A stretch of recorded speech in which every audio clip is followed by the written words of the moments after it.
Hello বন্ধুরা, আজ আমরা জানব কিভাবে একজন সাধারণ উকিল তার বুদ্ধি খাটিয়ে কেসটাকে পাল্টে দেয়। সম্পূর্ণ ভিডিওটি দেখতে আমাদের সাথেই থাকুন। ওয়েলকাম টু মাই চ্যানেল মুভির গল্প স্বল্প। মুভির শুরু হয় একটি কোর্টের কেস দেখিয়ে, যেখানে চান্দু নামের একটি ছেলের উপর পক্সো কেস লাগানো হয়েছিল, কারণ সে একটা 17 বছর নাবালিকা মেয়ের সাথে শ্লীলতাহানি করেছিল। জজ সাহেব সমস্ত কথা শোনার পর ঘোষণা দেয় 4 দিন পর এই কেসের রায় ঘোষণা করা হবে। তবে সবাই জানতো এই কেস থেকে ছেলেটার মুক্তি পাওয়া প্রায় অসম্ভব। এরপর চান্দুর পরিবার এক উকিলের কাছে মোহন রায়ের নাম শুনতে পায়। আগের মাসে সে এমনই একটি কেস জিতেছিল। তারপর তারা উকিলের কাছ থেকে মোহন রাওয়ের নাম্বার নিয়ে নেয়। এর পরের সিনে দেখি সুরিয়া তেজা আর লেহেরিকে। তারা মোহন রায়ের অ্যাসিস্ট্যান্ট হিসাবে কাজ করে। তারা আজ পর্যন্ত কোনো কেস লড়েনি। এর পরের সিনে দেখি চান্দুর পরিবার তেজার সাথে কথা বলে। তেজা নিজে একটি কেস লড়ার জন্য মোহন রায়ের কাছে বারবার যায়, কিন্তু মোহন রাও তাকে কোনো কেস দেয় না। এরপর আমরা দেখতে পাই পরের দিন তেজার কাছে চান্দুর দাদা আসেন কেসের ব্যাপারে কথা বলার জন্য। তেজা ফাইল দেখে বুঝতে পারে এটা একটি পক্সো কেস, আর কিছুদিনের মধ্যেই এই কেসের রায় হবে। তেজা মনোযোগ দিয়ে ফাইলটা পড়তে থাকে, আর এখান থেকেই সিন অতীতে ফিরে যায়। চান্দু পড়াশোনা ছেড়ে দিয়ে একটি ছোটখাটো কাজ করে, কিন্তু চান্দুর বাবা মোটেই খুশি ছিল না। সে সব সময় বলতো পড়াশোনা করে ভালো একটি জব করার জন্য। এরপর চান্দু একটি দোকানে আসে শ্যাম্পু কেনার জন্য। তখন চান্দুর এক বন্ধু এসে তাকে হ্যাপি নিউ ইয়ার জানায়, কিন্তু চান্দু বলে এতে কি আছে, শুধু তো ক্যালেন্ডারে পাল্টেছে, অন্য কিছু তো পাল্টায়নি। এই কথাটা দোকানে থাকা জামেলি নামের একটি মেয়ে শুনে। এরপর চান্দু যখন গোসল করছিল, পাশের বিল্ডিং থেকে জামেলি নামে মেয়েটি চান্দুকে দেখতে পায়। তখন সে জানতে চায় ছেলেটি কে। তখন একজন বলে তার নাম চান্দু। জামেলি মেয়েটির কাছ থেকে নাম্বার নিয়ে এই ছেলেটিকে ফোন দেয় আর তার সাথে প্রাঙ্ক করে।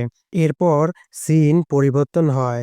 সেখানে আমরা দেখতে পাই জামেলির বোনের জন্মদিন ছিল, আর কিছুক্ষণ পর তার পিসমশাই মাঙ্গাবতী আসে। জন্মদিনের অনুষ্ঠানে সবাই খুশি থাকলেও মাঙ্গামতি খুশি ছিল না। অন্যদিকে আমাদের চান্দুকে দেখানো হয়, সে ভাবতেছিল কে জানি তাকে সকালে ফোন দিয়েছিল, তাই সে এই নাম্বারে ফোন দেয়। ফোন বাজলে জামিলি ফোন কেটে দেয় আর বলে কাস্টমার কেয়ার থেকে ফোন এসেছিল। চান্দু আবার ফোন করলে সে আবারও কেটে দেয়, কিন্তু মাঙ্গমতি বিষয়টা ভালোভাবে নেয় না। পরের দিন সকালে জামিলি চান্দুকে ফোন করে বলে, কাল রাতের বেলায় আমাকে ফোন করেছিলে কেন? আর তারা তর্কে জড়িয়ে পড়ে। এভাবে প্রায় তাদের কথা হতো, আর যখনই তারা কথা বলতো শুধুই ঝগড়া করত। পরের সিনে দেখি জামিলি চান্দুকে বলে, তুমি 2 দিন আগে আমাকে কেন ফোন করেছিলে? চান্দু বলে সরি বলার জন্য। তখন জামিলিও তাকে সরি বলে, আর এখান থেকেই তাদের নিয়মিত কথা হতে থাকে। এরপর সিন পরিবর্তন হয়ে একটি স্কুলে আসে। সেখানে একটি ছেলে একটি মেয়েকে একটি কাগজ দেয়, আর এটি একটি লোক দেখে ফেলে। যে মেয়েটিকে কাগজ দিয়েছিল সে মেয়েটি ছিল মাঙ্গমতির মেয়ে। রাতের বেলায় পুলিশ ছেলেটির বাড়িতে যায়, আর তার বাবার সাইকেল থেকে গাঁজার প্যাকেট পায়।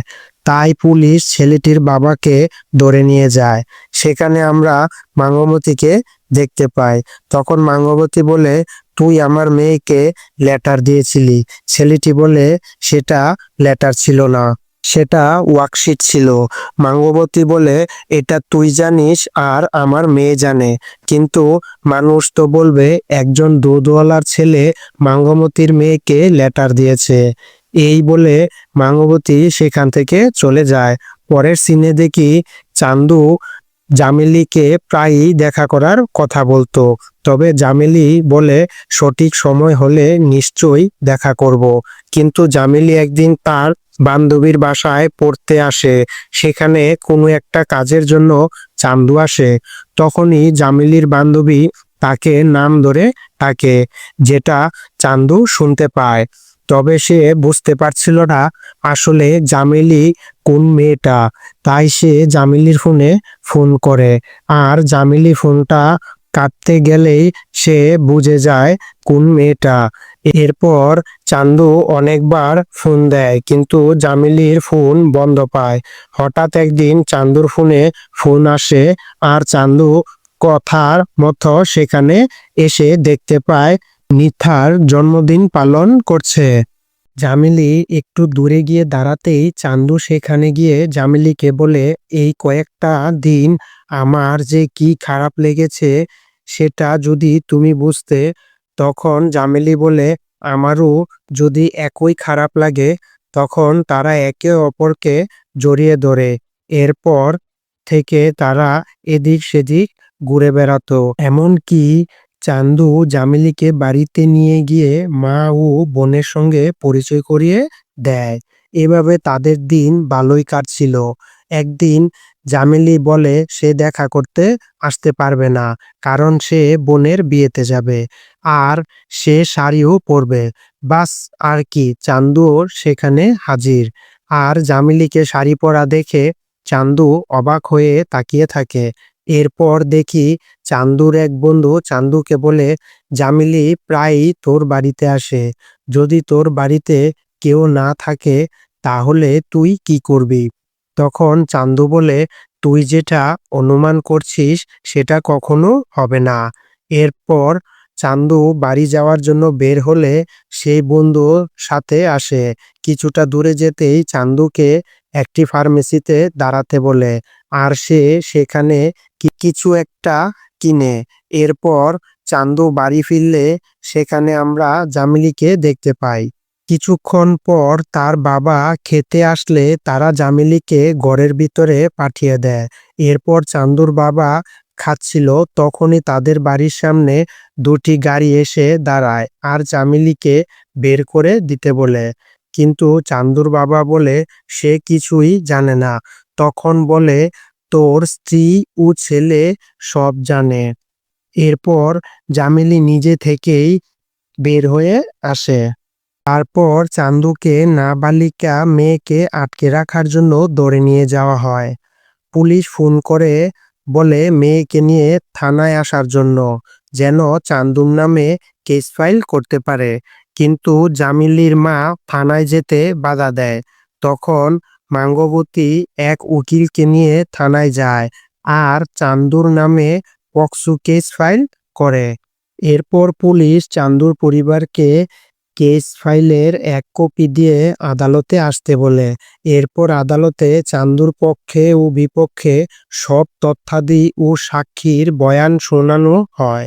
এভাবে চান্দুর বেল বারবার বাদ পড়ে যাচ্ছিল। তখন দামু জাজের কাছে কঠিন শাস্তি চায়। জাজ সাহেব বলে, আমি সবকিছু শুনলাম এবং এই কেসের রায় 4 দিন পর শোনানো হবে। সিন পরিবর্তন হয়ে বর্তমানে চলে আসে। তেজা সবকিছু শোনার পর সাথে সাথেই মোহন রাওকে ফোন করে এবং বলে কাল আসার জন্য। এটা শুনে চান্দুর দাদা ঠিক আছে বলে চলে যায়। পরের দিন সকালে মোহন রাও বলে, তাদের বলে দাও কেসটা আমরা নিচ্ছি না। কিন্তু তেজা মোহন রাওকে বোঝানোর চেষ্টা করে, কিন্তু মোহন রাও বলে পক্সো কেস আলাদা হয়। কিছুক্ষণ পর চান্দুর দাদা সেখানে আসে। তাদের দেখে তেজা কি বলবে তা বুঝে উঠতে পারছে না। তখন তেজা বলে, স্যার এখন অফিসে নেই, কিন্তু তিনি বলেছেন কেসটা নিবেন এবং আদালতে স্যারের পরিবর্তে আমি কেসে উপস্থিত হব। এই কথা শুনে চান্দুর দাদা অনেক খুশি হয়। এরপর কেসটার হিয়ারিংয়ের তারিখ চলে আসে। এরপর তেজা বিপক্ষ পক্ষের উকিলকে কিছু প্রশ্ন করে, আর উকিল সেই প্রশ্নের উত্তর দিতে গিয়ে পুরাই বেবাচেকা খেয়ে যায়। এরপর একের পর এক করে তেজা বিপক্ষ পক্ষের সাক্ষীদের প্রশ্ন করে, কিন্তু কেউই সঠিক উত্তর দিতে পারে না। এরপর তেজা একটি ভিডিও দেখায় আর বলে, এ থেকে পরিষ্কার হয় যে চান্দু জোর করে জামিলীকে নিয়ে যায়নি, জামিলী নিজের ইচ্ছায় গিয়েছে। সবকিছু শুনে দামু আরেকটা তারিখ চায় এবং পরের তারিখে দামু একটি ভিডিও দেখায়। সেখানে সবার চোখের আড়ালে একটি রুমে যায় এবং কিছুক্ষণ পরে আবার বেরিয়ে আসে চান্দু ও জামিলী। এরপর পুলিশ মাঙ্গবতীকে জিজ্ঞেস করে, এই ভিডিও আপনি কোথায় পেলেন? মাঙ্গবতী বলে, এই ভিডিওটা হঠাৎ পাইনি, সবকিছু শুরু হয়েছে এই ভিডিও থেকেই। তখন থেকেই মাঙ্গবতীর লোক চান্দু ও জামিলীকে অনুসরণ করতে থাকে। আর এভাবেই একদিন চান্দুর বাড়িতে গিয়ে উঠে মাঙ্গবতী সবাইকে নিয়ে। এক উকিল তাদেরকে বলে, এই কেস থেকে মুক্তি পেতে হলে তোমরা তাদের বাড়িতে গিয়ে ক্ষমা চাও আর কেসটা তুলে নিতে বলো। চান্দুর মা বাবা মাঙ্গবতীকে অনেক অনুরোধ করে, কিন্তু মাঙ্গবতী কোনোভাবেই মানতে রাজি না। অন্য এক উকিল মোহন রাওকে ফোন করে সবকিছু বলে। এরপর মোহন রাও তেজার সাথে কথা বলে। এরপর সিন চলে আসে আদালতে। তেজা আবার সবাইকে আদালতে আনতে অনুমতি চায় আর এক এক করে সবাইকে আবার প্রশ্ন করতে শুরু করে, কিন্তু আবারও কেউ সঠিক উত্তর দিতে পারে না। তখন তেজা কোর্টকে বলেন, তাহলে চান্দুর কাছ থেকেই সবকিছু শোনা হোক। তখন সবাইকে বের করে দিয়ে চান্দুর থেকে একটি ভিডিও স্টেটমেন্ট নেওয়া হয়। এরপর একই পদ্ধতিতে জামিলীর থেকেও ভিডিও স্টেটমেন্ট নেওয়া হয়, আর এখান থেকেই আমরা সত্যতা জানতে পারি। তারপর তেজা বলে, চান্দু যেহেতু গরিব বাড়ির ছেলে, তাই মাঙ্গবতী তাদের সম্পর্কটা মেনে নিতে পারেনি, তাই পক্সো কেসের নাম দিয়ে ছেলেটিকে সাজা দিতে চেয়েছিল। আর এভাবেই কোনো কেস এ না লড়া উকিল এই কঠিন কেসটা জিতে যায়। অন্যদিকে চান্দুও সবকিছু ছেড়ে আবার কলেজে ভর্তি হয়। চান্দু যখন কলেজে যাওয়ার জন্য বাস স্ট্যান্ডে এসে দাঁড়ায়, তার সামনে জামিলীকে দেখতে পায়। এরপর তারা দুজন একে অপরকে জড়িয়ে ধরে, আর এভাবেই এই মুভিটা শেষ হয়। ভিডিওটা ভালো লাগলে অবশ্যই ভিডিওটিকে লাইক করে চ্যানেলটাকে সাবস্ক্রাইব করে দিবেন।